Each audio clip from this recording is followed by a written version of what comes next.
Assalamualaikum. My name is Kaya Talat, and today I will discuss on the topic Cannizaro's reaction. This reaction is named as Cannizaro's reaction on the basis of the name of his discoverer. Stanislao Cannizaro discovered this reaction. That is why it is named as Cannizaro's reaction.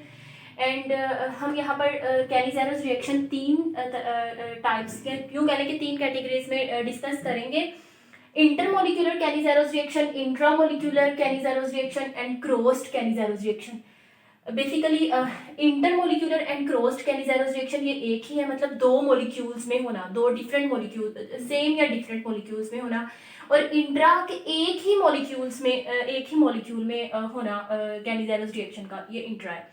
अब till now जो आपने study किया होगा वो intermolecular कैनिज़ेरो reaction होगा. Simple like दो aldehydes लेके उसको रिएक्ट करवा के प्रोडक्ट ले लेना. नाउ अब आप थोड़ा उसको मॉडिफाइड फॉर्म में भी स्टडी करेंगे. सबसे पहले हम इंटरमोलिकुलर को ही देखेंगे जो अब तक हमने पढ़ा है. ओके, इंटरमोलिकुलर जैसे नेम वर्ड ही शो कर रहा है, इंटर होता है दो मॉलिक्यूल्स में, इंट्रा होता है सेम में. इंटर हम स्टडी करें, दैट इज वाई दो मॉलिक्यूल्स में जो रिएक्शन होगा कैनिज़ेरोस रिएक्शन वो कहलाएगा इंटरमोलिकुलर कैनिज़ेरोस रिएक्शन. एंड यहाँ पर एक चीज़ ये कि कैनिज़ेरोस रिएक्शन बेसिकली एल्डिहाइड्स देते हैं, वो एल्डिहाइड्स जिनमें अल्फा हाइड्रोजन प्रेजेंट ना हो.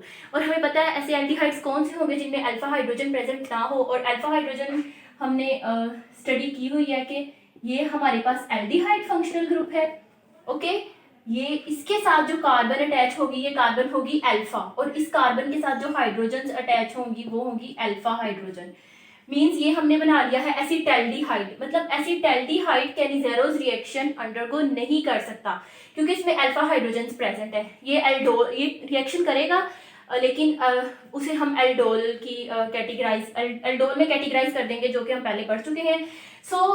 ऐसे एल्डिहाइड्स कौन से हैं जिनमें अल्फा हाइड्रोजन ना हो. सबसे पहले तो फर्स्ट मेंबर है एल्डिहाइड का जो कि फॉर्मेल्डिहाइड है. इसमें आप देख सकते हैं कि ये फंक्शनल ग्रुप कार्बन है, कोई भी अल्फा कार्बन नहीं अटैच इसके साथ. जब अल्फा कार्बन ही अटैच नहीं है तो अल्फा हाइड्रोजन कहाँ से अटैच होंगे.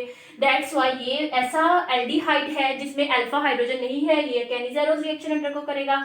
इसके अलावा अगर हम देखें एरोमेटिक एल्डिहाइड्स लाइक बेंजेल्डिहाइड अगर हम देख लें तो इस केस में भी हम देख सकते हैं कि यहाँ पर कार्बन डबल बॉन्ड ऑक्सीजन ये एल्डिहाइड ग्रुप है, इसके साथ वाली ये कार्बन है अल्फा कार्बन, ये फंक्शनल ग्रुप कार्बन, ये अल्फा कार्बन. अल्फा कार्बन के साथ देखिए कोई हाइड्रोजन अटैच है नहीं, इसकी वैलेंसी वैसे ही सेटिस्फाई है.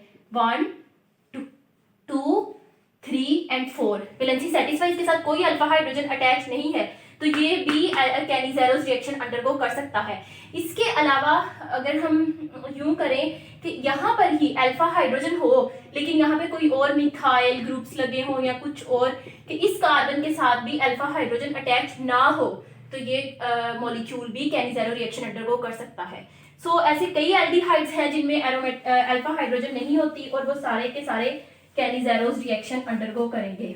अब होता क्या है कैनिज़ेरो रिएक्शन में कि जैसे हमने एल्डोल में पढ़ा था, दो मॉलिक्यूल होंगे हमारे पास किसके, एल्डिहाइड के, और बेस के प्रेजेंस में नेक्स्ट वो रिएक्ट करेंगे और प्रोडक्ट देंगे. कैनिज़ेरो रिएक्शन में भी हमारे पास दो मॉलिक्यूल्स ही होंगे. यहाँ पे हमने फॉर्मेल्डिहाइड की बात की, ये एल्डिहाइड हमने इसलिए लिया है इसमें अल्फा हाइड्रोजन नहीं है. ओके, फॉर्मेल्डिहाइड के दो मॉलिक्यूल्स होंगे, बेस की प्रेजेंस में हमारे पास जो प्रोडक्ट आएगी एक अल्कोहल आएगी और एक साल्ट आएगा ऑफ कोरेस्पॉन्डिंग. जो बेस यूज कर रहे हैं, यहाँ पे सोडियम हाइड्रोक्साइड यूज किया तो सोडियम का साल्ट आ जाएगा, जो भी बेस यूज करेंगे उसका साल्ट. इसको हम कह सकते हैं सोडियम फॉर्मेट. ये सोडियम है और ये फॉर्मेल्डिहाइड यूज किया था, फॉर्मेट ग्रुप है, तो ये सोडियम हो गया और ये सारा ग्रुप हो गया फॉर्मेट. हमें पता है कि हम एस्टर को जब नेमिंग करते हैं तो यूं यहाँ पे कोई भी ग्रुप लगा हो तो सबसे पहले ऑक्सीजन के साथ जो इस तरफ ग्रुप है, सपोज वो इथाइल है, हम उसको पहले नेम लिख देते हैं इथाइल, बाद में ये वाले ग्रुप की वजह से एट आ जाता है और साथ जितने कार्बन है ये एसीटेट, इथाइल एसीटेट बन जाएगा. तो यहाँ पे ये सोडियम फॉर्मेट भी कहला सकता है. इस तरीके से अब हम देखते हैं कि इसकी मैकेनिज्म क्या है. नीचे भी जनरल रिएक्शन मैंने दिया है दूसरे एल्डिहाइड का जिसमें अल्फा हाइड्रोजन नहीं है. ये है हमारे पास बेंजेल्डिहाइड, इसने भी बेस की प्रेजेंस में रिएक्ट किया है. हमें बेंजाइल अल्कोहल मिल गई है, ये OH ग्रुप अल्कोहल है, और ये हमारे पास ये अल्कोहल ग्रुप है, और ये बेंजाइल ग्रुप है, ये हमारे पास बेंजाइल अल्कोहल हो गई, और ये सोडियम बेंजोएट, ये हमारे पास बेंजाइल ग्रुप था ना। अब इसकी वजह से हम 8 कह रहे हैं, ये पूरा बेंजाइल ग्रुप है, बेंजोएट सोडियम बेंजोएट। अब होता क्या है कि यहाँ पर एक चीज ये है कि हम यहाँ पे कंसंट्रेटेड जो है वो बेस यूज करेंगे। एल्डोल में हम जो है वो डाइल्यूट बेस यूज करते हैं, यहाँ पे हम कंसंट्रेटेड बेस यूज करेंगे। इसकी रीजन ये है, आगे एल्डोल और कैनिज़ेरो का एक रिएक्शन दूंगी कंपैरिजन में, उसके में भी एक्सप्लेन कर दूंगी, लेकिन यहाँ पर आपको थोड़ा सा बता देती हूँ कि एल्डोल में डाइल्यूट बेस यूज करते हैं इसलिए क्योंकि उसमें अल्फा हाइड्रोजन प्रेजेंट होता है जो बहुत हद तक एसिडिक होता है, तो डाइल्यूट यानी वीक बेस भी यूज कर लें तो वो उसको इजीली एब्स्ट्रैक्ट कर लेती है, लेकिन इसमें अल्फा हाइड्रोजन है नहीं, कोई एसिडिक हाइड्रोजन प्रेजेंट नहीं है, तो यहाँ पे हमें स्ट्रॉन्ग बेस यूज करनी पड़ेगी जो कि ये कार्बोनाइल पे अटैक करे एज ए न्यूक्लियोफाइल के तौर पे, यहाँ पे उसने बिहेव करना होता है, और हमें पता है स्ट्रॉन्ग बेस ही स्ट्रॉन्ग न्यूक्लियोफाइल होती है, तो हम स्ट्रॉन्ग यूज करते हैं ताकि वो अटैक करे और नेक्स्ट हमारा रिएक्शन प्रोसीड हो। इसको मैं लिख के मैकेनिज्म के साथ डिटेल एल्डोल और कैनिज़ेरो का कंपैरिजन करके फिर से बताऊंगी। फिलहाल हम मैकेनिज्म की तरफ प्रोसीड करते हैं। ओके, ये मैकेनिज्म सिंपल है, ये कर लेते हैं, कोई आपको डिफिकल्टी भी हो तो इसमें क्लियर हो जाएगी। सबसे पहले हमने एल्डिहाइड, चूंकि हमने 2 मॉलिक्यूल्स लेने और दोनों ही सेम है तो कोई डिपेंड नहीं करता कि ये वाला पहले लें या वो वाला पहले लें, बेंजाल्डिहाइड ही है तो आप कोई भी ले सकते हैं, ठीक है। ये मॉलिक्यूल सबसे पहले हमने लेना है। फिर हमारे पास सोडियम हाइड्रोक्साइड, हमें पता है सोडियम हाइड्रोक्साइड हम बेस यूज कर रहे हैं, और वो हम यूज कर रहे हैं कंसंट्रेटेड बेस यूज कर रहे हैं। जब ये आयोनाइज होगी Na पॉजिटिव और OH नेगेटिव में कन्वर्ट हो जाएगी। अब ये यहाँ पे रिएक्ट करेगा as a nucleophile, not as a base, क्योंकि बेस वो होती है जो प्रोटॉन लेती है, जो प्रोटॉन लेती है वो बेस एसिड बेस रिएक्शन हो जाता है। जब वो न्यूक्लियोफाइल के तौर पे एक्ट करती है यानी इलेक्ट्रोफिलिक सेंटर पे अटैक करती है तो वो न्यूक्लियोफिलिक रिएक्शन हो जाता है।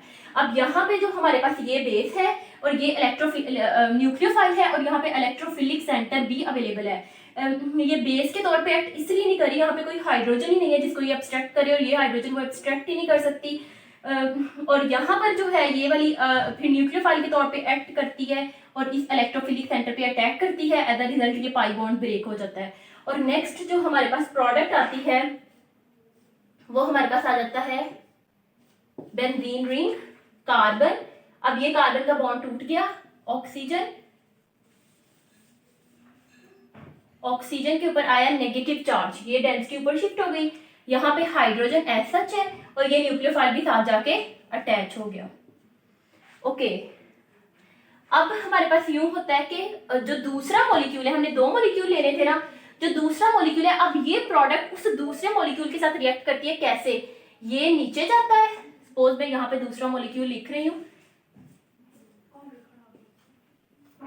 Carbon double bond oxygen bond hydrogen, ये दूसरा मॉलिक्यूल ले रही हूँ, ये बॉन्ड नीचे शिफ्ट होगा। जैसे ही ये बॉन्ड नीचे शिफ्ट होगा ये हाइड्राइड आयन इस कार्बन को ट्रांसफर कर दिया जाएगा, एज अ रिजल्ट इसका ये वाला बॉन्ड ब्रेक हो जाएगा। अब हमारे पास जो नेक्स्ट प्रोडक्ट्स बनेगी वो यूं बनेगी कुछ। ओके, यहाँ पे बेंजीन रिंग है और यहाँ पे ये वाली कार्बन है, कार्बन के साथ है डबल बाउंडेड ऑक्सीजन अटैच और साथ है OH अटैच। नेक्स्ट हमारे पास है ये वाली बेंजीन रिंग और यहाँ पे फिर ये कार्बन अटैच है, कार्बन के ऊपर ऑक्सीजन ने एक बॉन्ड ब्रेक कर दिया, इस पे नेगेटिव चार्ज आ गया, ये हाइड्रोजन एज सच है और ये हाइड्राइड आयन इस पे ट्रांसफर हो गया है। ये दो प्रोडक्ट्स हमारे पास आ गई। अब ये वाला जो प्रोटॉन होता है ये बहुत ज्यादा एसिडिक होता है, ये ऑक्सीजन इसको इजीली एब्स्ट्रैक्ट कर लेती है। तो नेक्स्ट हमारे पास जो प्रोडक्ट आ जाता है, पहले हम ये प्रोडक्ट ड्रा कर रहे हैं। Okay, next carbon double oxygen ने ये प्रोटॉन एब्स्ट्रैक्ट कर लिया, साथ ये proton and next 2 hydrogens and next ये वाली प्रोडक्ट हमारे पास आ जाती है एज सच। इसमें क्या आ गया, carbon double bounded oxygen and यहाँ पे नेगेटिव, क्योंकि ये प्रोटॉन ये वाले ऑक्सीजन एब्स्ट्रैक्ट कर चुकी है। अब ये जो नेगेटिव आता है यहाँ पर हमने पहले उसको आयोनाइज किया था जब सोडियम को, तो ये सोडियम पॉजिटिव और हाइड्रोक्साइड इसमें आयोनाइज हुई थी। ये हम न्यूक्लियोफाइल यूज कर चुके हैं, ये हमारे पास अभी भी है। तो ये वाला जो है उसका पार्ट, काउंटर पार्ट, वो इसके साथ रिएक्ट कर लेता है इस मॉलिक्यूल के साथ, और एज अ रिजल्ट हमें ये प्रोडक्ट मिल जाता है। ओके, जब इसने इसके साथ रिएक्ट कर लेना है, सोडियम ने साथ आके यहाँ पे अटैच हो जाना है जस्ट, और हमारे पास यही प्रोडक्ट आ जाना है, C double bond O bond O negative Na positive. और हमारे पास दोनों प्रोडक्ट आ गए, आप देख सकते हैं। एक ये था benzyl alcohol, benzene ring CH2OH, benzene ring CH2OH। Next product ये benzene ring C double bond O, next O negative और Na पॉजिटिव। ये है हमारे पास दोनों प्रोडक्ट्स आ गए। और ये हमारा जो रिएक्शन था वो था हमारे पास इंटरमोलिक्यूलर कैनिज़ेरोस रिएक्शन। इंटर कैसे हुआ कि ये दो मॉलिक्यूल्स के दरमियान हुआ, बेशक वो सेम थे, दोनों ही बेंजाल्डिहाइड थे, लेकिन दो मॉलिक्यूल्स के दरमियान हुआ, दैट्स व्हाई ये इंटरमोलिक्यूलर कैनिज़ेरोस रिएक्शन है। अब नेक्स्ट हम इंटरमोलिक्यूलर डिस्कस कर चुके हैं, अब क्रॉस्ड कैनिज़ेरो डिस्कस करेंगे, क्योंकि ये दोनों ही इंटर ही हैं। बस ये डिफरेंस है कि इसमें ये भी दो मॉलिक्यूल्स के दरमियान हो रहा है, ये भी दो मॉलिक्यूल्स के दरमियान हो रहा है। डिफरेंस इज दैट कि इंटर में दो मॉलिक्यूल्स सेम दिखाए हुए हैं, ये भी इंटर है। क्रॉस्ड में दो मॉलिक्यूल्स डिफरेंट हैं। ओके, फर्स्ट ऑफ ऑल यहाँ पे जो एक मॉलिक्यूल लिया है वो फॉर्मेल्डिहाइड का है, दूसरा मॉलिक्यूल बेंजाल्डिहाइड का है, और वही सेम बेस की प्रेजेंस में रिएक्शन करा के benzyl alcohol and sodium format बनाया है। अब पहले तो हम सेम पढ़ के आए हैं, तो कोई मैटर नहीं करता था कौन जो भी मॉलिक्यूल लो पहले और उस पर न्यूक्लियोफाइल का अटैक करवा दो और नेक्स्ट रिएक्शन प्रोसीड कर जाए। बट यहाँ पे मैटर करता है कि आया हमने ये वाला मॉलिक्यूल पहले लेना है मैकेनिज्म में और न्यूक्लियोफाइल का इस पे अटैक करवाना है, या ये मॉलिक्यूल पहले लेना है और न्यूक्लियोफाइल का इस पे अटैक करवाना है, और जो भी मॉलिक्यूल लेना है वो क्यों लेना है और हमें कैसे पता चलेगा कौन सा लेना है। ओके, यहाँ पर जो हमारे पास है रीजंस, वो दो रीजंस हैं जिनके बेस पे हम डिसाइड करते हैं कि कौन सा मॉलिक्यूल हम लेंगे पहले जिस पे न्यूक्लियोफाइल अटैक करेगा, और कौन सा दूसरा मॉलिक्यूल होगा जिसके ऊपर हाइड्राइड शिफ्ट किया जाएगा। दो ही है ना, कि पहले पे न्यूक्लियोफाइल अटैक करेगा और दूसरा वो मॉलिक्यूल जिस पे हाइड्राइड शिफ्ट किया जाएगा। अब ये हमने डिसाइड करना है कौन सा वो होगा जिस पे न्यूक्लियोफाइल अटैक करेगा, कौन सा वो होगा जिस पे हाइड्राइड शिफ्ट किया जाएगा। ओके, हम सबसे पहले जो दो फैक्टर्स मैंने कहा देखेंगे। सबसे पहला फैक्टर जो हम देखेंगे वो ये होगा कि जो फॉर्मेल्डिहाइड और बेंजाल्डिहाइड, ये दो जो भी एल्डिहाइड है उनमें से ज्यादा रिएक्टिव कौन सा है। हमें पता है कि ये जो कार्बोनाइल सेंटर होता है ना, ये स्टैंडर्ड इलेक्ट्रोफाइल है इन नेचर में, ये इलेक्ट्रोफिलिक सेंटर होता है। और अगर इसके साथ कोई भी विथड्रॉइंग ग्रुप्स अटैच कर ले, लाइक जो इलेक्ट्रॉन डेंसिटी को अपनी तरफ खींचे, कोई भी विथड्रॉइंग ग्रुप्स अटैच कर ले इधर साइड पे, नाइट्रो एक्सेट्रा, कुछ भी विथड्रॉइंग ग्रुप जो डेंसिटी को अपनी तरफ खींचे, तो इस पे डेंसिटी और कम हो जाएगी और ये और ज्यादा रिएक्टिव हो जाएगा जितना इलेक्ट्रॉन विथड्रॉइंग ग्रुप इसके साथ अटैच कर देंगे। अब इस केस में और इस केस में हमें पता है फिनाइल इलेक्ट्रॉन विथड्रॉइंग है, ये इस कार्बन से इलेक्ट्रॉन डेंसिटी अपनी तरफ खींच लेगा तो इसको ज्यादा रिएक्टिव कर देगा, ठीक। बट यहाँ पर ये बात आती है कि नो डाउट ऐसा ही होगा, ये इसको रिएक्टिव कर देगा। बट यहाँ पे दूसरा फैक्टर स्टीरिक हिंड्रेंस कहा जाता है। स्टीरिक हिंड्रेंस होती है रुकावट जो बल्कि ग्रुप्स क्रिएट करती हैं। यहाँ पे ये जो फिनाइल ग्रुप लगा है ये बहुत बल्कि ग्रुप है, यहाँ पे हाइड्रोजन जो है वो बहुत माइनर ग्रुप्स है, ये उतनी हिंड्रेंस क्रिएट नहीं करे जितना ये कर रहा है। तो न्यूक्लियोफाइल के लिए इस सेंटर पे अटैक करना ज्यादा फिजिबल है, ज्यादा प्रेफरेबल है as compare to this. So that's why हम इसको लेंगे और न्यूक्लियोफाइल का अटैक करवा देंगे। But second reason is that वो ये होगी कि हम हाइड्राइड भी देख सकते हैं, ये रीजन के अकॉर्डिंग भी डिसाइड कर सकते हैं, सारी रीजंस देखनी होती है। सेकंड हम देख सकते हैं कि कौन सा जो है बेस्ट हाइड्राइड डोनर है मॉलिक्यूल, जो बेस्ट हाइड्राइड डोनर होगा उसके ऊपर हम अटैक करवाएंगे न्यूक्लियोफाइल का। पहला हमने देख लिया कौन सा ज्यादा रिएक्टिव है, उसके ऊपर कोई स्टीरिक ग्रुप्स तो नहीं लगे तो उस पर अटैक करा दिया। दूसरी रीजन हम ये देख रहे हैं कि कौन सा हाइड्राइड डोनर बेस्ट है जो अपना हाइड्राइड आसानी से ट्रांसफर कर देगा, उस रीजन को हम देखेंगे और फिर हम उस पे न्यूक्लियोफाइल का अटैक करवा देंगे। अब हमें कैसे पता चलेगा कौन सा हाइड्राइड डोनर बेस्ट है। हाइड्राइड डोनर बेस्ट जो है इसको हम स्टडी करने के लिए जो है वो हम देखेंगे जिसके साथ, जिस ग्रुप के साथ, यूं ही देखिए, जिस ग्रुप के साथ electron with drawing group attach होगा, जिस मॉलिक्यूल के साथ electron with drawing group attach होगा, वो बेस्ट हाइड्राइड डोनर होगा। ओके, यहाँ पर इलेक्ट्रॉन विद ड्राइंग ग्रुप इसके साथ अटैच है, इसके साथ नहीं अटैच, ये बेस्ट हाइड्राइड डोनर है। अब इलेक्ट्रॉन विद ड्राइंग ग्रुप कैसे फैसिलिटेट करता है डोनेशन ऑफ हाइड्राइड को? यहाँ पे हम यूं कह सकते हैं कि ये देखें, जैसे यहाँ पर नेगेटिव चार्ज आ जाना है, नेगेटिव चार्ज आ जाना है ना, उसके बाद हाइड्राइड शिफ्ट होना है। जब नेगेटिव चार्ज आ जाना है तो यहाँ पर ऑक्सीजन ने जब इस नेगेटिव को नीचे शिफ्ट करना है तो यहाँ पर डबल बॉन्ड बन जाना है। तो डबल बॉन्ड फॉर्मेशन वहां पर इजी होगी जहां पर ये इलेक्ट्रॉन डेफिशिएंट सेंटर ज्यादा होगा, मतलब इसके साथ एक विद ड्राइंग ग्रुप अटैच होगा जो सारी डेंसिटी अपनी तरफ खींच लेगा। लाइक अगर मैं इससे हाइड्राइड आयन बनाने की कोशिश करूं तो ये मेरे पास हाइड्राइड आयन ट्रांसफर करवाने के वाला मॉलिक्यूल बनाऊं तो ये मेरे पास इस शेप में आ जाएगा। अब इन दोनों को कंपेयर करें, अगर इन दोनों को कंपेयर करें तो यहाँ पर भी ये डेंसिटी इधर शिफ्ट करेगा, यहाँ पर भी ये इधर शिफ्ट कर रहा है, यहाँ पे कोई विद ड्राइंग ग्रुप नहीं है, यहाँ पे विद ड्राइंग ग्रुप है तो ये इस कार्बन, यहाँ पे कार्बन है, कार्बन से डेंसिटी को अपनी तरफ खींच लेगा, इस कार्बन पे क्या हो जाएगी डेफिशिएंसी। एज अ रिजल्ट यहाँ पे ये डेंसिटी इधर को ज्यादा फिजिबली ट्रांसफर हो पाएगी as compare to this. That's why फिर ये बेस्ट, जैसे इधर को ट्रांसफर करेगा ये हाइड्राइड आयन डोनेट हो जाएगा। तो वो वाले ग्रुप्स जिनमें electron with drawing group attach होगा वहां पे हम देखेंगे कि हाइड्राइड डोनेशन ज्यादा प्रेफरेबल, ज्यादा फिजिबल होगी एज कंपेयर टू दोज जिनके साथ कोई ग्रुप अटैच नहीं है या जिनके साथ डोनेटिंग ग्रुप्स अटैच है। ओके, क्योंकि वो इस डेंसिटी को ज्यादा बढ़ा देंगे और हमारे पास फिर ये बॉन्ड ट्रांसफर करना और हाइड्राइड शिफ्ट करना इतना ईजी नहीं रहेगा। अब यहाँ पर ये इलेक्ट्रॉन विद ड्राइंग ग्रुप इसके साथ अटैच है, लेकिन फिर वही रीजन आ जानी है कि यहाँ पे स्टीरिक हिंड्रेंस एक बल्कि ग्रुप अटैच है, इस पे, इन दोनों में से इस पे अटैक करवाना ज्यादा फिजिबल है, सो हमने इसको लिया और अटैक करवा दिया। लेकिन आपको जैसा बताया गया है ये दो रीजंस हैं क्रॉस्ड कैनिज़ेरोस रिएक्शन में ये डिसाइड करने के लिए कि कौन सा एल्डिहाइड हम लेना है जिसपे न्यूक्लियोफाइल अटैक करे और कौन सा लेना है जिसपे हाइड्राइड शिफ्ट करवाया जाए। ओके, यहाँ पे अब हमने ये फॉर्मेल्डिहाइड ले लिया, बेस न्यूक्लियोफाइल ने अटैक किया इलेक्ट्रोफिलिक कार्बन पे, इसकी वैलेंसी 4 है, अब ये 5 बन जानी है, पाई बॉन्ड वीक होता है तो ये दो तो सिग्मा बॉन्ड है तो पाई बॉन्ड टूटेगा, यहाँ पे शिफ्ट हो जाएगा। As a result carbon 2 hydrogen as such and oxygen पे नेगेटिव चार्ज आ जाएगा क्योंकि वो सारी डेंसिटी ऊपर शिफ्ट हो गई है, नेगेटिव चार्ज आ जाएगा और यहाँ पे OH जो है वो एज सच इसके साथ अटैच हो गया।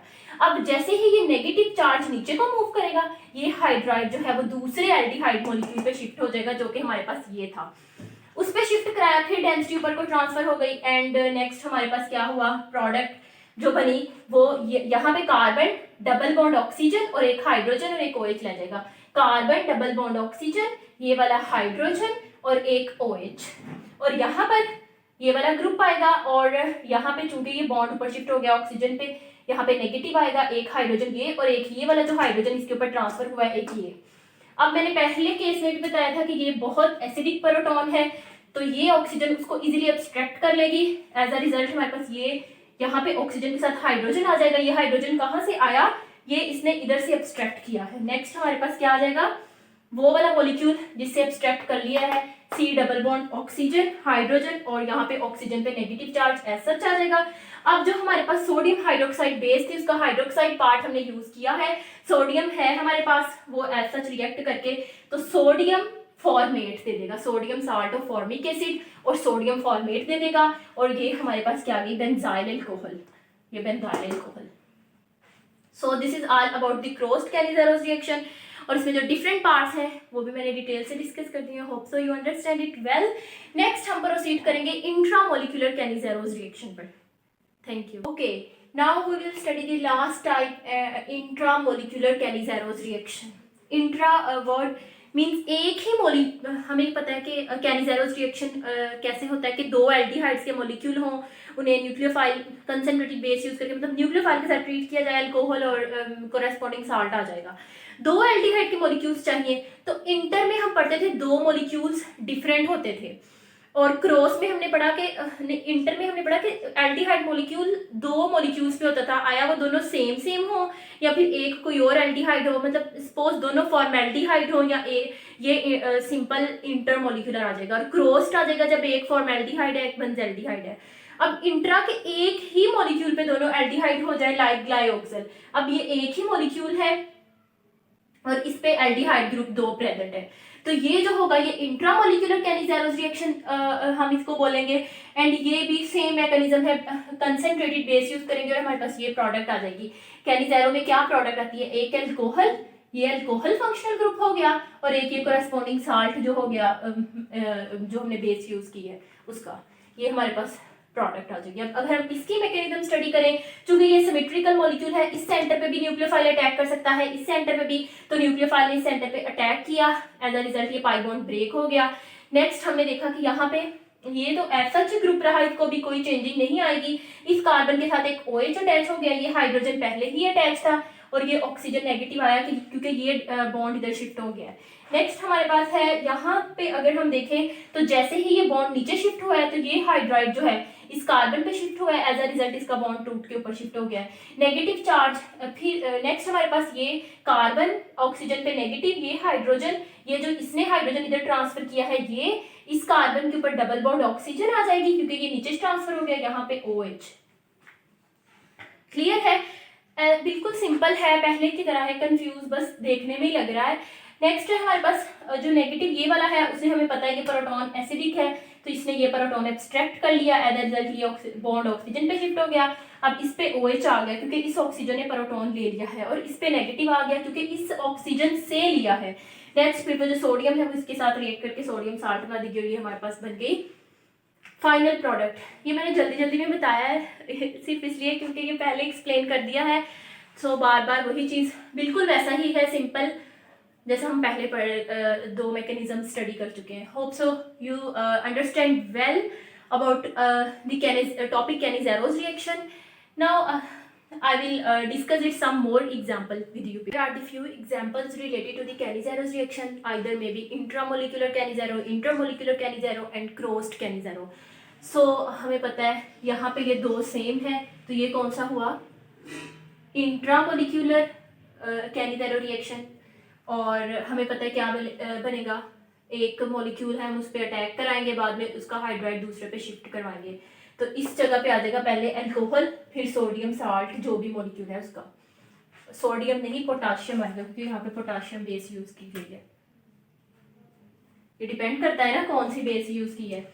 नेक्स्ट, तो इसकी मैकेनिज्म भी आप जरूर सोल्व करके देखिएगा, अगर कोई प्रॉब्लम आए तो आप मुझसे पूछ सकते हैं, बट जरूर ट्राई कीजिएगा।